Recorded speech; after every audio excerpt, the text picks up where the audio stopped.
Dzień dobry, witam Was z Czarnkowa, w którym witamy się symbolicznie z Wielkopolską w naszym cyklu poświęconym międzynarodowej drodze wodnej E70, a właściwie polskiemu odcinkowi tej drogi. To małe, ale niezwykle kolorowe i bardzo zadbane miasteczko, które mogłoby być wizytówką Wielkopolski, podobnie jak Marina w Czarnkowie, która należy do najpiękniejszych na pętli wielkopolskiej i którą Wam za chwileczkę pokażemy. Ale najpierw zobacz, jaką trasą płynęliśmy przez Wielkopolskę. Ta droga wymaga szczególnej uwagi, bo wielkopolski odcinek Noteci to aż 12 śluz, a gdy płyniemy po sezonie, czyli na przykład we wrześniu, dobrze wiedzieć, że w weekendy śluzy nie pracują, ale można nimi przepłynąć, zamawiając śluzowanie mailowo. Zacznijmy ten odcinek wyjątkowo. Od wyjątkowej na tej trasie śluzy Krostkowo. To unikat w skali Europy. Widzisz, że różni się od innych? Bo to śluza faszynowo-darniowa. Ściany umocnione są drewnem, a jedynie bramy wejściowe są z betonu. W czasie II Rzeczpospolitej tutaj znajdowała się granica z Niemcami, a dziś rządzą słodziaki.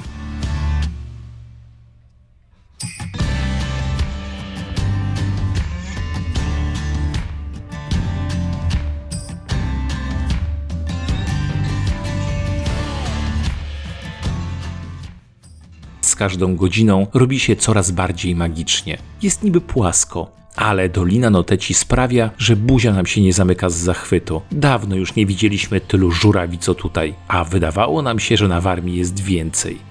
Ale już wiemy, że nam się tylko wydawało.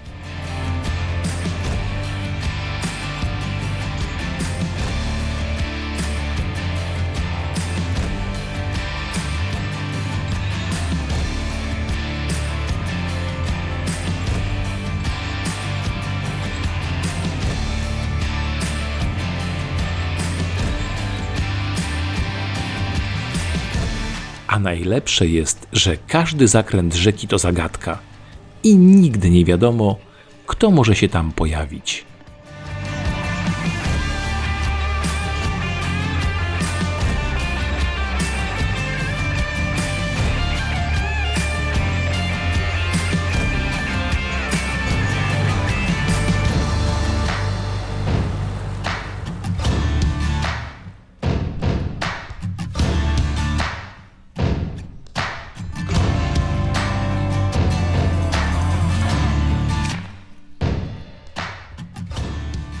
Tym sposobem na noc docieramy do ujścia, gdzie cumujemy w nurcie Noteci, ale musimy przyznać, że kompletnie nie odczuwaliśmy w nocy tego, że rzeka płynie, bo łódź stała bardzo stabilnie.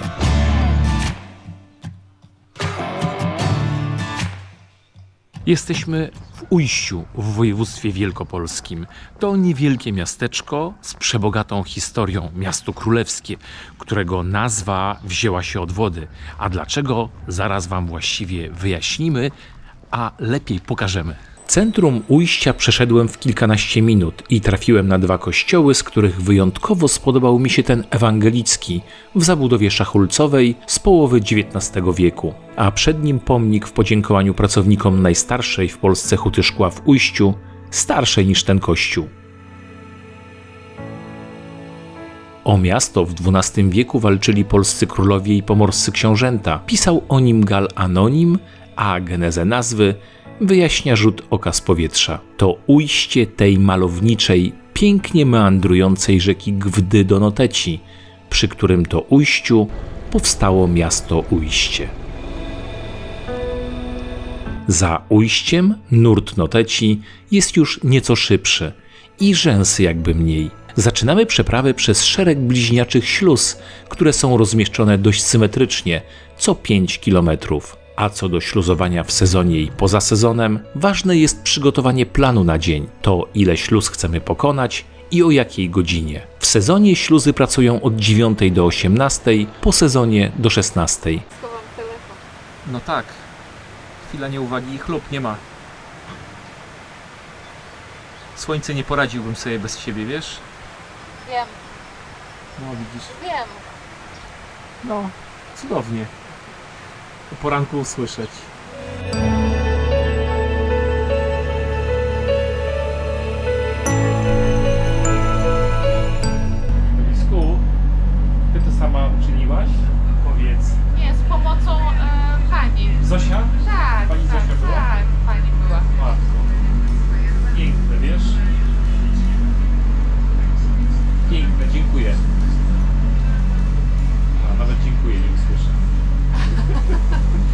W większości śluz napotkaliśmy bardzo miłych, życzliwych i pomocnych ludzi, którzy mieszkają na miejscu i zdarzało nam się, że przypłynęliśmy i po tych godzinach. Przydatne linki z kontaktami do śluz zostawiamy pod filmem. On rozważa, słuchaj, żeby wejść na pokład. Tak. Ja to widzę. Nie, ten nie, on nie wejdzie. No chyba, żeby go pan wołał, to może tak, ale tak to nie. Ależ ładny, ty daj łapeczkę, łapkę daj tą wielką łapę twoją. Daj łapę teraz. Daj łapę pani. No daj łapę. Łapę daj. No daj łapę. No daj łapkę.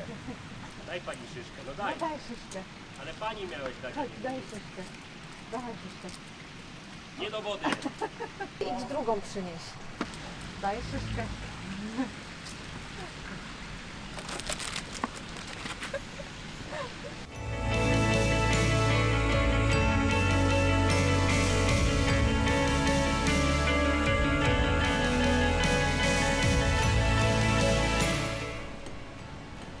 Nie nudno tak Dorys z tym bosakiem? Bo ja chciałam parę słów do mikrofonu. Ależ proszę bardzo, tylko ci się łódka kręci.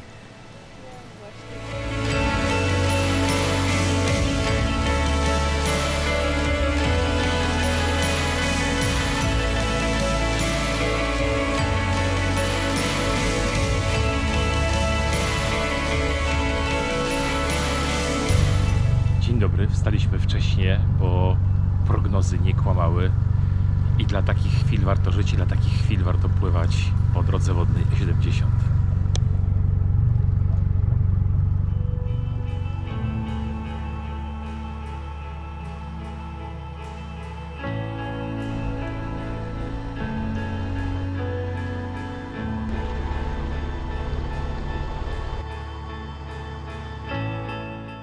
Jest i wspomniana wcześniej marina w Czarnkowie. Naszym zdaniem jedna z najładniejszych i najbardziej nowoczesnych na Noteci. Powstała w 2011 roku, a wygląda jakby wczoraj. Na tablicy w Czarnkowie możemy pooglądać przebieg polskiego odcinka Międzynarodowej Drogi Wodnej E70.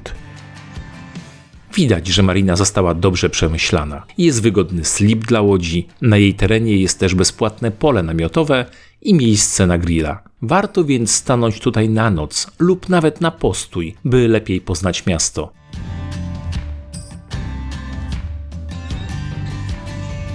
Po krótkim spacerze z mariny jesteśmy w centrum. Wita nas dostojny ratusz, urocze kolorowe kamieniczki, fontanny na rynku. Jest po prostu ładnie. A jeśli macie więcej czasu, to można pospacerować po wzgórzach morenowych, na których leży Czarnków, zwanych Szwajcarią Czarnkowską, z których mamy piękną panoramę miasta. Z Czarnkowa do najbliższej, kolejnej śluzy w kierunku zachodnim płynie się około pół godziny. Zresztą większość śluz na wielkopolskim odcinku Noteci została tak zaprojektowana, że odległości między nimi zajmują po pół motogodziny, co przydaje się do zaplanowania tej drogi. Ich otoczenie bardzo nam się podoba. Jak widzisz, w śluzach często otwierane są tylko jedne wrota, co oznacza 4,5 metra na wejście i wyjście ze śluzy. Dlatego śluzowanie wymaga skupienia. I tak, śluza za śluzą, zmierzamy w kierunku Odry. Po tylu przejściach śluzowanie idzie jak z płatka. Jest coraz mniej rzęsy, która pojawia się tylko w śluzach, które są naturalną tamą, ale przy okazji dowiadujemy się, że ich obsługa, niezależnie od ruchu na trasie, sama otwiera kilka razy dziennie śluzy, by pozbyć się nadmiaru roślin.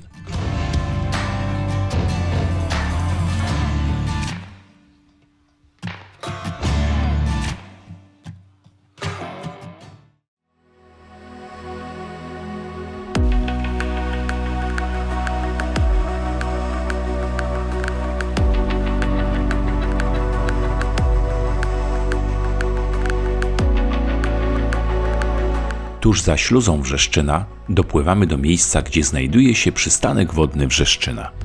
I naszym zdaniem wybór tego miejsca jest nieprzypadkowy, bo okolica jest bardzo urocza, piękna dolina wokół, miejsce śliczne. I oby takich miejsc więcej powstawało na polskim odcinku Międzynarodowej Drogi Wodnej 70. Codziennie wieczorem mamy taki widok. Pięknie, no nie? W sumie co się dziwić? To Pradolina Noteci, gdzie jest naprawdę ładnie, a dodatkowe punkty do urody tego miejsca daje pogoda i zmierzające ku zachodowi słońce.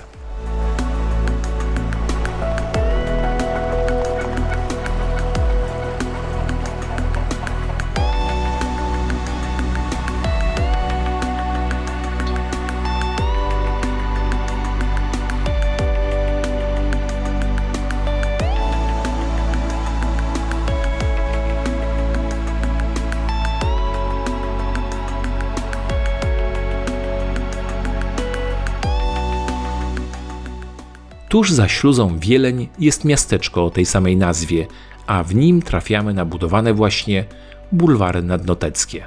Tak to wygląda w tej chwili, a tak będzie wyglądało po realizacji projektu, co możemy podejrzeć dzięki wizualizacji, którą udostępniło nam Neo Studio Architekci. W ramach tego projektu powstaną 2 nabrzeża cumownicze, ścieżka edukacyjna oraz pieszo-rowerowa i park ornitologiczny.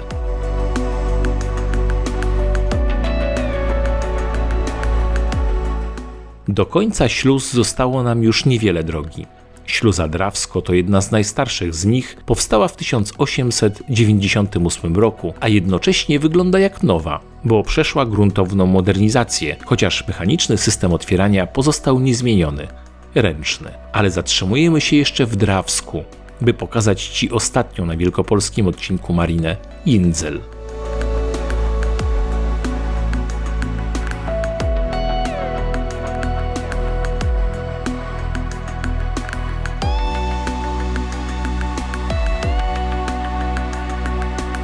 Mogę powiedzieć, moment historyczny na naszej trasie, w naszej podróży po międzynarodowej drodze wodnej E70. Dopływamy do ostatniej śluzy numer 22, żegnamy się ze śluzami i dalej płyniemy już prosto przez Gorzów do Kostrzyna nad Odrą. I w ten sposób domkniemy całą trasę, ale to jeszcze naprawdę niezły kawałek, bo czeka na nas województwo lubuskie, piękne województwo lubuskie. I pokażemy Wam, co tam się będzie działo.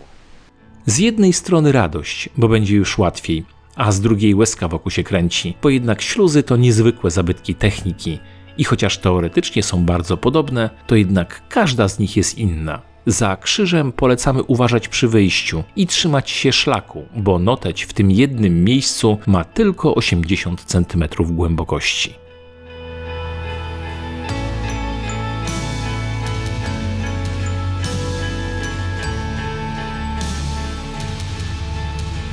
Żegnamy się z wielkopolskim odcinkiem międzynarodowej drogi wodnej E70.